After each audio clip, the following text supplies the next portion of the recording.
Sub register எடுத்திருக்காரு எனக்கு தெரியும். ஓகே. நிறைய நீங்கள் ஒரு யங்ஸ்டராக இருக்கிறதால கேட்குறேன். இப்போ நம்ம யங்ஸ்டர்ஸ் இல்லை எல்லோருமே அதிகமாக செல்ஃபோன் பயன்படுத்தக்கூடிய காலகட்டத்தில் இருக்கும். நிறைய டிஸ்ட்ராக்ஷன் செல்ஃபோன் மூலமாக வருது. குறிப்பாக சோஷியல் மீடியா பெரிய டிஸ்ட்ராக்ஷனாக இருக்குது. நம்மளோட மைண்டை ஒருங்கிணைத்து நம்ம படிப்பதை இப்போ நம்ம ஒரு வேலை செய்யணும்னு நினைக்கிறோம், அதில் ஒரு டிஸ்ட்ராக்ஷன் வரக்கூடியதுக்கான காரணமாக செல்ஃபோன் இருக்குது.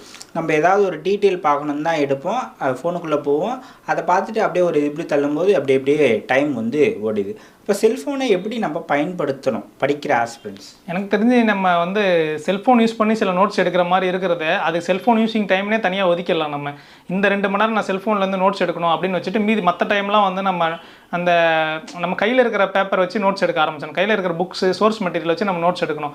செல்ஃபோன் யூஸ் பண்ணுறது வந்து கண்டிப்பாக எனக்குமே அந்த பிரச்சனை இருந்துச்சு. ஸ்டார்டிங்கில் கொஞ்சம் இருக்கும், நடுவில் அப்பப்போ வரும், அப்புறம் சரியாக போயிடும். அதெல்லாம் நான் என்ன பண்ணுவேன்னா சைலண்டில் போட்டு பேக் உள்ள போட்டுருவேன்.